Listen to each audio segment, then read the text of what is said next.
नमस्कार, आप देख रहे देवभूमि समाचार। मैं आपके साथ प्रियंका मलिक हाजिर उत्तराखंड की तमाम छोटी बड़ी खबरें लेकर खबरों का रुख करेंगे, लेकिन सबसे पहले एक नजर हेडलाइंस पर।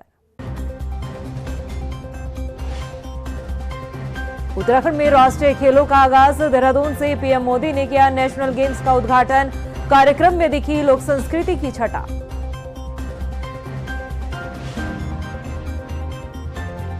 रुड़की में नेताओं के बीच हुई फायरिंग पर हाईकोर्ट ने लिया संज्ञान। हरिद्वार डीएम और एसएसपी को किया तलब।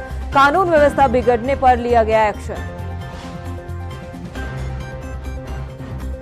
जेल में होगी नैनीताल दुग्ध संघ की बैठक। कांग्रेस ने जताई हैरानी। दुराचार के मामले में 4 महीने से बंद है दुग्ध संघ के अध्यक्ष मुकेश बोरा।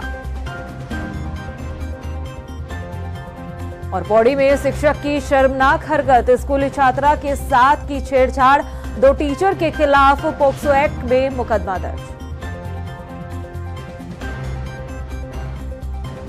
हेडलाइंस के बाद बुलेटिन में खबरें विस्तार से। उत्तराखंड में राष्ट्रीय खेलों का आगाज हो चुका है। देहरादून पहुंचे प्रधानमंत्री नरेंद्र मोदी ने राजीव गांधी अंतर्राष्ट्रीय स्टेडियम से नेशनल गेम्स का उद्घाटन किया। इस मौके पर भव्य कार्यक्रम का आयोजन किया गया, जिसमें लोक संस्कृति की छटा देखने को मिली। वहीं पीएम मोदी के सामने 35 टीमों के एथलीट्स ने परेड की। आपको बता दें कि राष्ट्रीय खेलों का आयोजन 28 जनवरी से 14 फरवरी तक होगा, जिसमें देश भर के 10,000 से ज्यादा खिलाड़ी हिस्सा लेंगे। रुक करते हैं बड़ी खबर का। हाईकोर्ट पहुंचा रुड़की की राजनीति रंजिश का मामला। नेताओं के बीच हुई फायरिंग पर हाईकोर्ट ने संज्ञान लिया है। हरिद्वार डीएम और एसएसपी को अब तलब कर लिया गया है। हाईकोर्ट ने कानून व्यवस्था बिगड़ने पर ही एक्शन लिया। आपको बता दें कि रविवार को रुड़की में पूर्व विधायक कुंवर प्रणव सिंह चैंपियन और मौजूदा विधायक उमेश कुमार के बीच गोलीकांड हुआ और इस पूरे मामले को लेकर ये दोनों ही नेता काफी चर्चाओं में रहे। और जिस तरह से ये फायरिंग का मामला हुआ, उसके बाद कानून व्यवस्था पर सवाल उठने लगे और इन सभी चीजों के चलते अब जाकर हाईकोर्ट ने इस पूरे मामले पर संज्ञान लिया है और हरिद्वार के जो डीएम है और जो एसएसपी है उनको तलब किया गया है।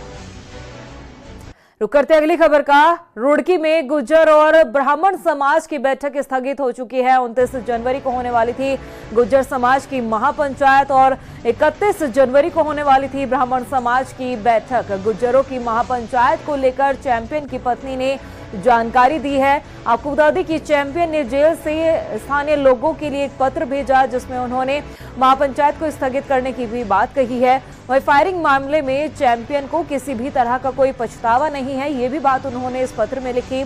उधर ब्राह्मण समाज की जो बैठक होनी थी उसको स्थगित करने को लेकर विधायक उमेश कुमार ने सोशल मीडिया पर एक पोस्ट शेयर किया है, जिसमें उन्होंने कहा है कि इस बैठक को फिलहाल स्थगित कर दिया गया है। देखिए, जिस तरह से ये रंजिश का मामला सामने आया, फायरिंग हुई इन दोनों नेताओं के बीच, उसके बाद अलग अलग नेताओं की जो ये समाज है, जो गुज्जर समाज है और जो ब्राह्मण समाज है, उन्होंने इस पूरे मामले के विरोध के चलते ये महापंचायतें बुलाई थी, लेकिन अब जाकर इन बैठकों को स्थगित कर दिया गया है। उत्तराखंड के 2 माननीय जिनके ऊपर प्रदेश की दिशा और दशा बदलने की जिम्मेदारी है, लेकिन वही नेता माहौल बिगाड़ने का काम कर रहे हैं। सरेआम राइफल और बंदूक की गोलियों से उत्तराखंड की शांति को भंग कर रहे हैं। कानपुर के विधायक उमेश कुमार और पूर्व विधायक चैंपियन के बीच की ये लड़ाई क्या वर्चस्व की लड़ाई है या फिर पर्दे के पीछे कोई और खेल खेला जा रहा है? आइए आपको इस रिपोर्ट में दिखाते हैं। उत्तराखंड में नेताओं की खुलेआम गुंडागर्दी। विधायक उमेश कुमार और पूर्व विधायक ने शांति भंग की। कानून व्यवस्था को दिखाया ठेंगा। क्या पर्दे के पीछे चल रहा कुछ और खेला?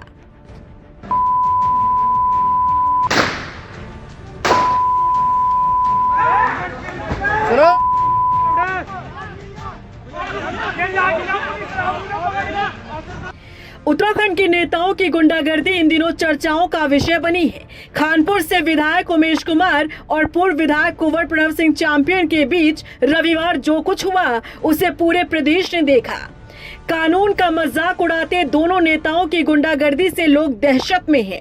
फिलहाल कानूनी कार्रवाई करते हुए चैंपियन को 14 दिन की न्यायिक हिरासत में भेजा गया है, तो वहीं विधायक उमेश कुमार को बेल मिल गई है।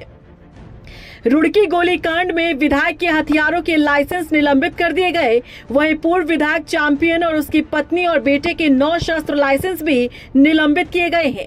लेकिन इन सब के बीच जो सवाल खड़े हो रहे हैं वो बेहद गंभीर हैं। जानकारों की माने तो दोनों गालीबाज नेताओं की ये लड़ाई पर्दे के सामने की है, लेकिन असल में ये लड़ाई पर्दे के पीछे से कोई और ही खेल रहा है। सवाल है कि क्या विधायक उमेश कुमार और चैंपियन की ये लड़ाई अब आईपीएस अधिकारियों के बीच की लड़ाई बन चुकी है? क्या पर्दे के पीछे से कोई और ये खेल खेल रहा है?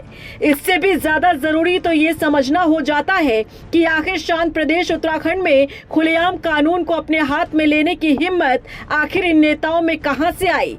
किसकी शय पर ये सरेआम गोलियां दागते दिखे? सोशल मीडिया पर कुछ वीडियोस घूम रहे हैं जो सीधे सवाल सुरक्षा व्यवस्था और पुलिस की कार्यप्रणाली पर खड़े करते हैं। रविवार की घटना को यदि सिलसिलेवार तरीके से देखें तो जाहिर तौर पर पुलिस कटघरे में खड़ी नजर आएगी। पहले खानपुर विधायक के कार्यालय पर तोड़फोड़, हाथ में राइफल और पिस्टल लिए चैंपियन गुंडागर्दी करते दिखे। विधायक के कार्यालय पर गोलियां दागी गई और गाली गलौज करते हुए अपना शक्ति प्रदर्शन किया गया। इतना ही नहीं, इस घटना के बाद बड़ी आसानी से पूर्व विधायक चैंपियन लाव लश्कर लेकर देहरादून भी पहुंच जाते हैं। यहाँ थाने में वीआईपी ट्रीटमेंट भी मिलता है जो सीधे सीधे पुलिस पर सवाल खड़े करता है।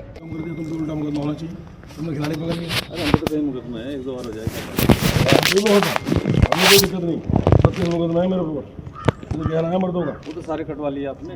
आय हाय आय हाय क्या लग रखा पूरी जो तेज लौंडा राजपूत वाह जियो वाह जियो जियो जियो शाबाश खून पियो वाह। यार गाड़ी जान दो दरवा जी, आप बैठ जाइए। ऐसा ना गाड़ी जान दो यार, मैं रुक गया। चलो मैं चलता हूँ, गाड़ी चल बैठ। अपनी सुन गाड़ी चाहे गाड़ी गाड़ी भी छोड़ देंगे, गाड़ी आपकी छोड़ दी। पानी मंगा दे, पानी मंगाओ।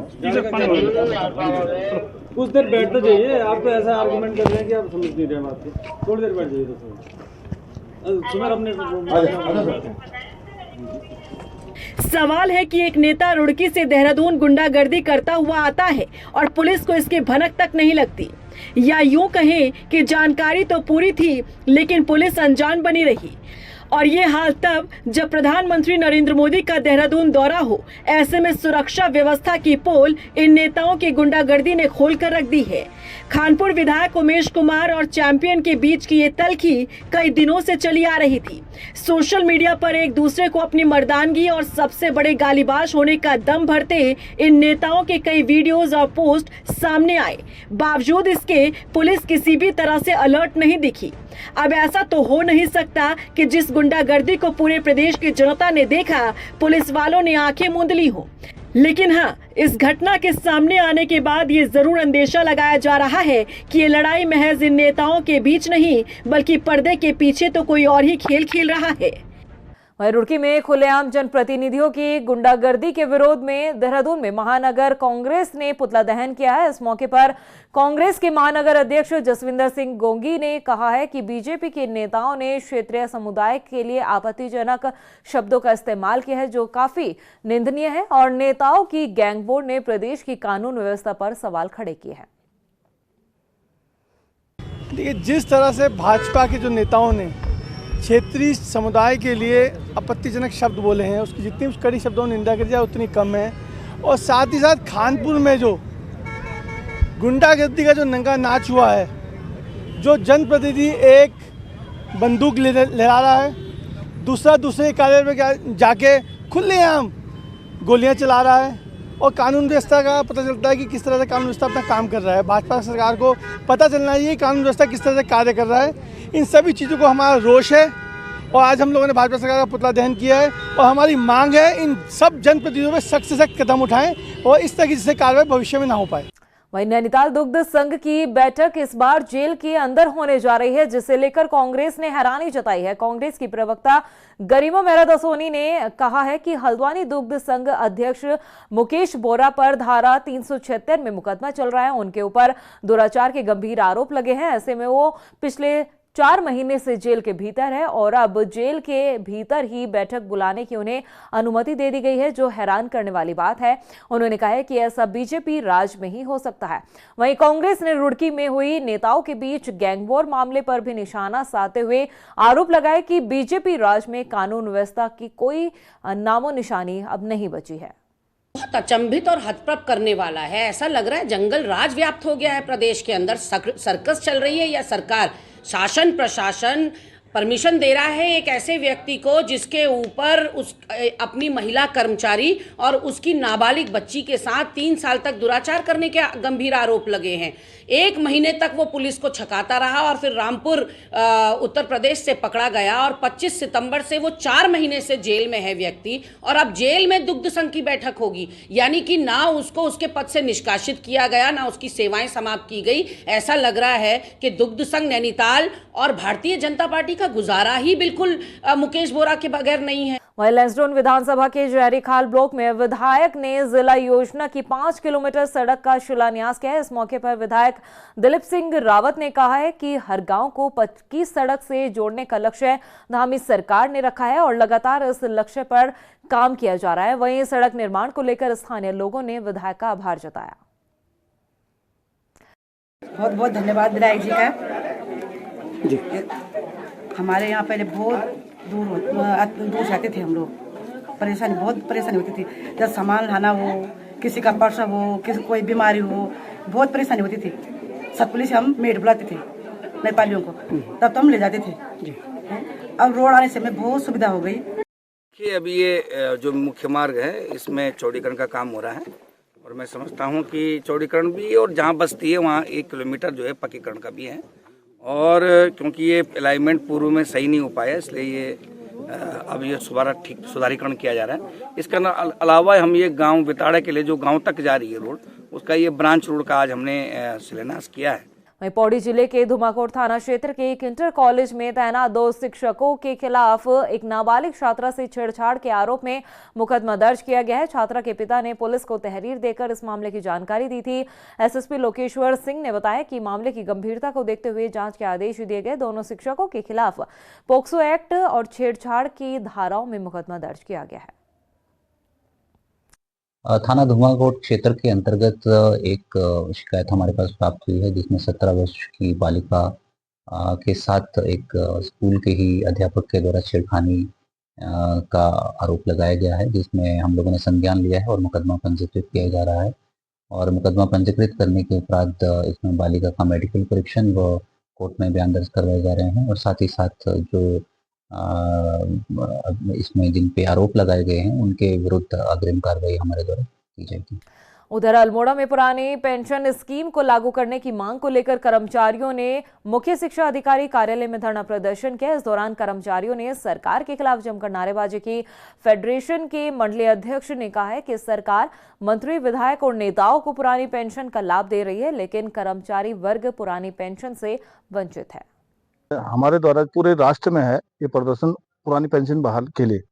हमारे जो राष्ट्रीय अध्यक्ष हैं विजय बंधु जी, उनके द्वारा आज दिनांक जो है 28/1/2025 को पूरे राष्ट्र में जो है जो यूपीएस का जो शासनादेश जारी किया गया, एक छलवा हम मानते हैं, उसकी जो है पर्चियां जलाने के लिए आदेश दिया गया था। किंतु उसमें जो हमारा जो सरकारी एक जो राष्ट्रीय लोगो है वो था, इसलिए हमने उसको न जलाते हुए वो शासनादेश के विरोध में यूपीएस मुर्दाबाद और यूपीएस गो बैक की पर्चियां जो पोस्टर है उनको जलाया गया। प्रदेश की खबरों में इतना ही। फिर हाजिर होंगे कुछ और खास खबरों के साथ। तब तक के लिए मुझे दे इजाजत, लेकिन जाने से पहले एक नजर हेडलाइंस पर। नमस्कार।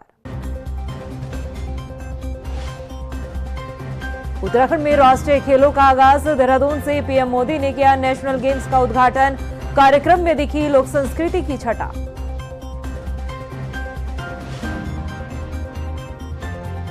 रुड़की में नेताओं के बीच हुई फायरिंग पर हाईकोर्ट ने लिया संज्ञान। हरिद्वार डीएम और एसएसपी को किया तलब। कानून व्यवस्था बिगड़ने पर लिया गया एक्शन। जेल में होगी नैनीताल दुग्ध संघ की बैठक। कांग्रेस ने जताई हैरानी। दुराचार के मामले में 4 महीने से बंद है दुग्ध संघ के अध्यक्ष मुकेश बोरा। और पौड़ी में शिक्षक की शर्मनाक हरकत, स्कूली छात्रा के साथ की छेड़छाड़, 2 टीचर के खिलाफ पोक्सो एक्ट में मुकदमा दर्ज।